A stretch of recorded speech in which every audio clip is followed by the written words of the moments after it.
This show is sponsored by BetterHelp. Healthy boundaries are great, but unfortunately they don't set themselves. Boundaries take a lot of intention, time, and support, and that's where a therapist comes in to help you decide what's most important and build your life around it. Connect with a therapist and find your boundaries at betterhelp.com/super. Hey, brother! Boy, oh boy, you guys, over the past decade, we have created literally hundreds of different Harry Potter theories. And some of them we're actually quite proud of, like the idea that Hagrid is actually quietly grown very wealthy through his simple lifestyle, his long tenure at Hogwarts, and just his vast collection of magical beast tradables. I'd say 10 out of 10 galleons per unicorn hair. I'm pretty sure we nailed that one. Or the fact that it was almost certainly Snape who actually killed Hedwig during the Battle of the Seven Potters because he was afraid it would give away the real Harry. It's so perfectly Snape, like so clever, but at the same time, I'll never forgive you.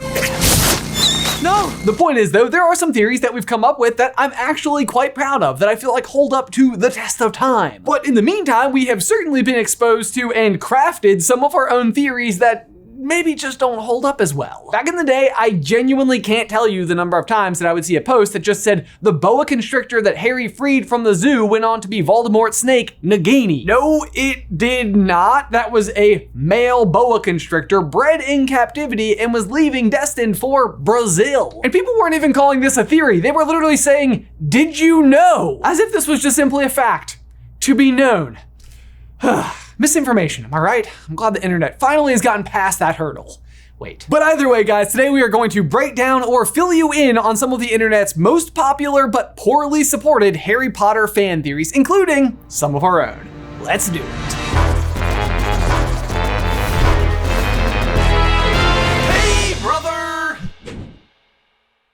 Guys, before we dive on into today's video, I just want to say stick around to the end of the video where we're announcing a brand new Super Carlin Brothers event, a step competition called Miles Managed. Okay, so before we dive on in, one thing I want to make absolutely crystal clear is the fact that I don't want to be throwing shade at any authors of any of these theories or anything like that. Like, I think fan theories help us think critically about the fandoms that we all love and give us a way to share and enjoy those ideas together. This is all just simply meant to be a lighthearted deconstruction of some of the most common fan theories that we've heard throughout the years, which is why we will be starting by putting the targets right on our own chest with theory number 5, Dumbledore and His Horcrux. Now, if you've been a longtime fan of the channel, you may be aware of the fact that this particular theory helped us gain some steam during our early days. The concept did come together before the Fantastic Beasts series had ever even been announced, and at the time, I think it provided a reasonably good explanation for certain things that we wouldn't know about Dumbledore yet. But at the time, one of the big things that we knew about Dumbledore and that he specifically struggled with was the loss of his younger sister Ariana, and also the unique but otherwise unexplained relationship that he had with his phoenix,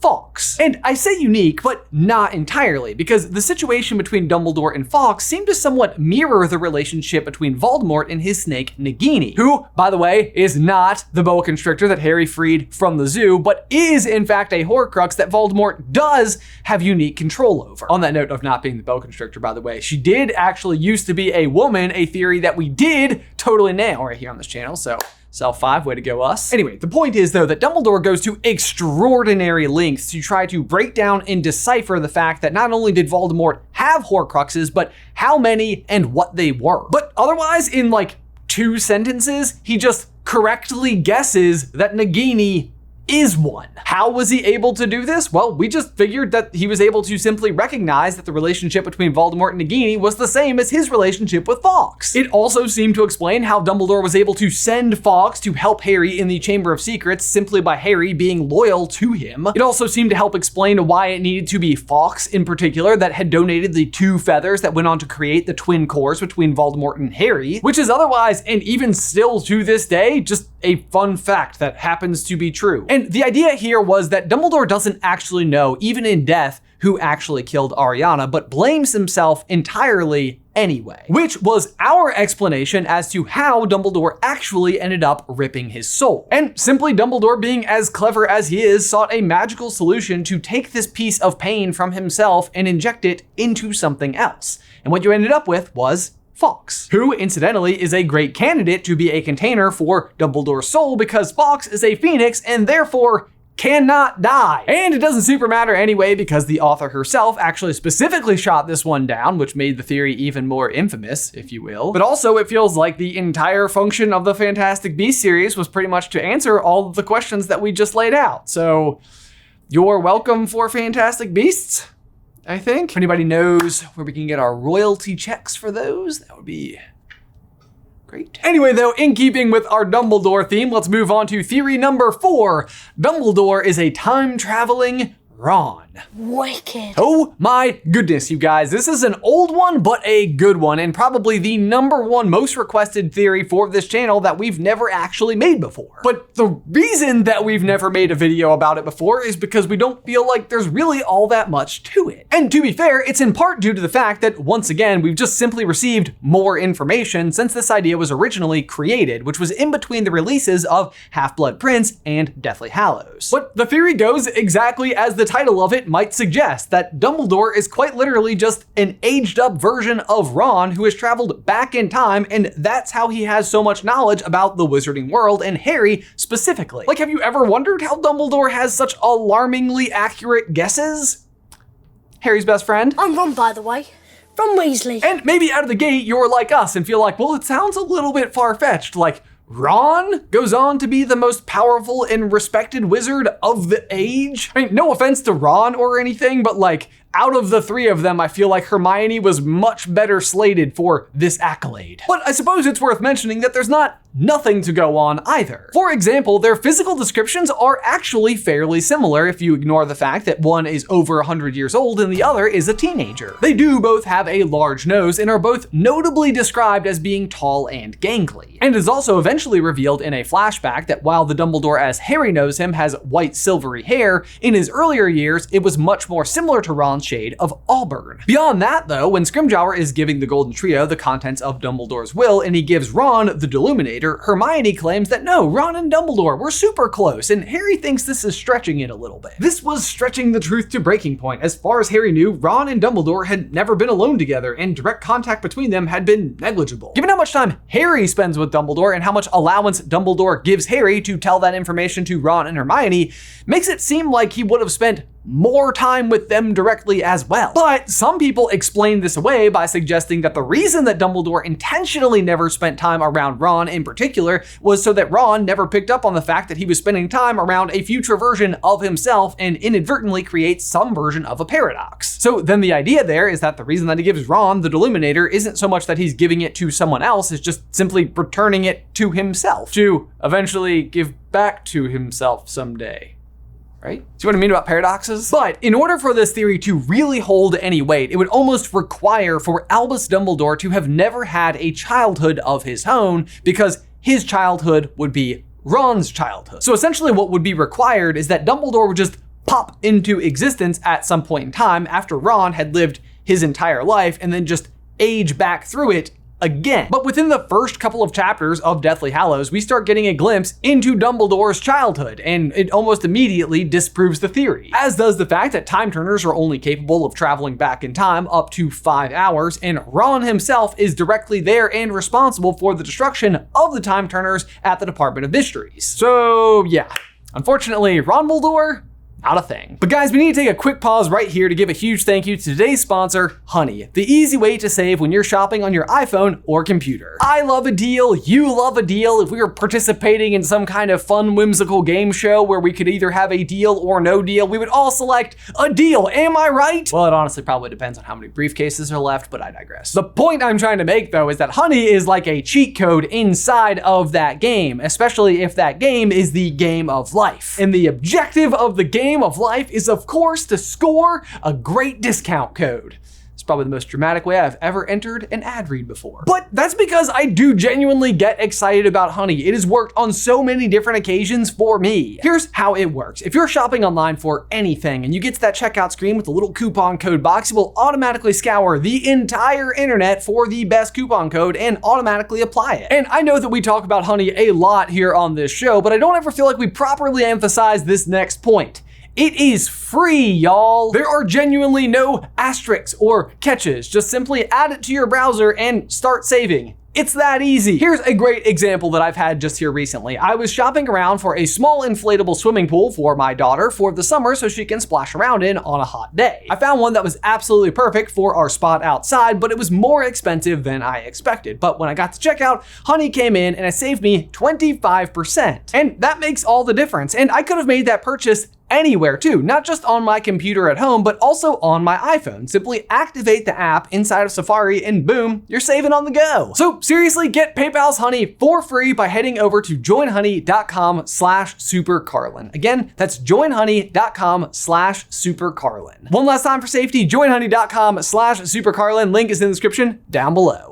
But that will bring us to theory number 3. Godric Gryffindor is the giant squid. This theory in particular is fairly straightforward. It goes like this. Stick with me. The giant squid in the Great Lake at Hogwarts is Godric Gryffindor. What? Supporting evidence to include future Gryffindor Dennis Creevey falls into the Great Lake while he's crossing on his first year before the sorting ceremony. The giant squid, recognizing Dennis's true Gryffindor potential, gently picks him back up and places him back in the boat. Had it been a member of any other house or even a hat stall, the giant squid would of course have taken the child captive into the deep, further contributing to the giant squid's ever-massive size.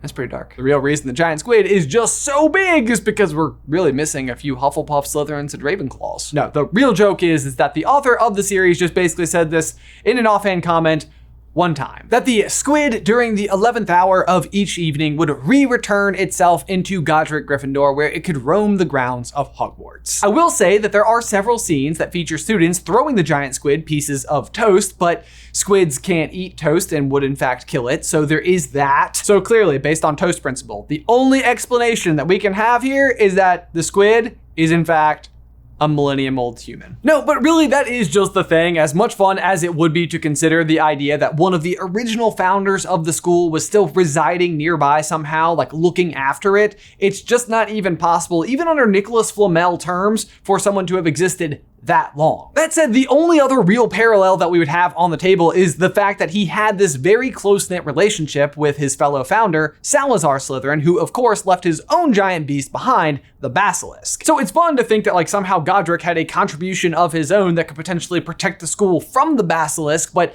even if Godric was an animagus, there's just simply no way his form wouldn't be a lion. So, peaceful protector of the school and its occupants? Sure, absolutely. 1,000-year-old founder of the school? I don't think so. Moving on from that though, we're gonna move on to theory number 2, which is another one that we've covered here on this channel, and is the idea that the real reason the Dursleys were so mean to Harry is because of the piece of Voldemort's soul existing inside of him. The idea here mirrors the exact thing that we witness happen with Harry, Ron, and Hermione while they're wearing Slytherin's locket for weeks and weeks on end while hunting Horcruxes. The locket is definitely having the most impact on Ron, something that Harry hypothesizes is due to the fact that Ron is less accustomed to the difficult conditions that they're living under. Basically that he's grown up and spent his entire life with 3 square meals a day, whether it's from his family or the house elves at Hogwarts. Harry, on the other hand, has of course been the subject of neglect for most of his life, thanks to the Dursleys. I'll be in my bedroom, making no noise and pretending that I don't exist.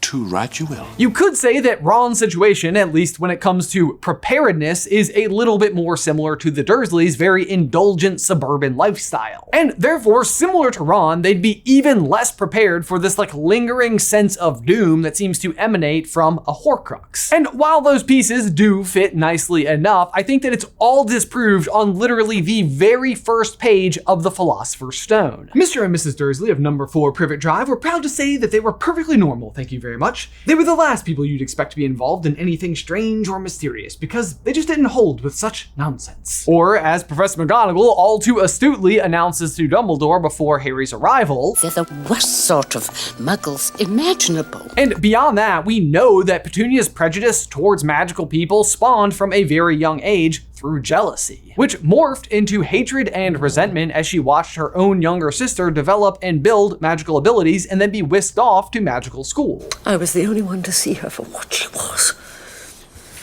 A freak. Essentially, if she couldn't be a part of it, then she wanted nothing to do with it. So the moral of the story is, don't make excuses for the Dursleys. They were terrible long before Harry ever got there. 36, counted them myself. 36, but last year I had They were always going to resent him for being different in any way, and that burden is theirs and theirs alone. But from there, let's move on to our final theory, which suggests that the cursed child is canon. Look at that, a fan theory from the author herself. That's rich. But I'm sorry, I just can't get on board with the fact that time turners don't work like that. Cedric would never be a Death Eater, and I just can't see Harry being a mean dad. Him and Draco being more friends was okay. And also, I would die for Scorpius. Fizzing Whizbees! No, but for real, our actual last theory is going to be Harry is immortal. This one, I will say, is actually pretty darn interesting on the surface. This idea hails back to the prophecy, and specifically the sentiment that either must die at the hand of the other. It is a really interesting concept, especially when you consider what Voldemort's overarching goal is and the specific actions of Harry and Voldemort themselves. But what this line seems to be suggesting is that the only ones capable of killing either Harry or Voldemort is the other. And this fits with Voldemort's motives absolutely perfectly. If he can defeat Harry, the only one who can stop him, then he will achieve immortality. But, so if you flip the script a little bit, then it would also seem to suggest that if Harry defeats Voldemort, then the only person who is capable of defeating Harry was Voldemort. But we know that Harry does defeat Voldemort, so is the conclusion the same? Is Harry immortal? But I am the chosen one. This theory also usually goes on to suggest the idea that when Harry walks into the Forbidden Forest to accept death from Voldemort, he is also then like using up his death. What that means is that the only person who can kill Harry is Voldemort, and Voldemort does kill Harry, meaning the prophecy is fulfilled. So then when he comes back, you see what I mean? Harry goes from the boy who lived to the boy who lives and keeps living. However, I think a massive portion of the entire quest that Harry is on has to do with his own relationship with death. And through that, he becomes the only person to have ever successfully united the Deathly Hallows, making him the master of death. Which in its own way could mean that Harry has become immortal in the same way that everyone before him who attempted to join these three artifacts together would have intended. But the catch is, the only thing that made Harry in particular uniquely capable of joining the three Deathly Hallows is the exact same sentiment that allowed him to get the Philosopher's Stone from the Mirror of Erised in his first year, which incidentally is another object that conceivably could and would provide immortality, and Voldemort was also attempting to claim. But what was it that Dumbledore said again? Only a person who wanted to find the stone but not use it would be able to get it. This sentiment is mirrored, didn't even mean to do that one, in Harry's relationship with the three Deathly Hallows themselves. The only person who could truly become Master of Death is the person who willingly accepts it. And in that way, I believe it means that Harry would never choose immortality. But there you go, guys. That's our top 5 worst Harry Potter theories of all time. And I'm saying worst in absolute, like, gigantic, massive air quotes there, because they're actually all very interesting theories that I think, like I said at the very beginning, help us think critically about the story and what it's trying to tell us. But for my question of the day, are there any other theories you would like to see us disprove? Be sure to let us know in the towel section down below. Guys, we are so excited to invite you into a brand new Super Carlin Brothers digital event. It is a step competition called Miles Managed. From June 1st through July 31st, you will have the opportunity to traverse the UK from the iconic King's Cross station in London to an uncharted castle deep in the heart of Scotland. Miles Managed is completely free to join and made possible thanks to our partner, Pacer. But guys, as always, thank you so much for watching. Be sure to like this video and subscribe to the channel if you haven't already. If you'd like to see our top 5 most believable Harry Potter theories, you can do so right over here. But otherwise, until next time, bye!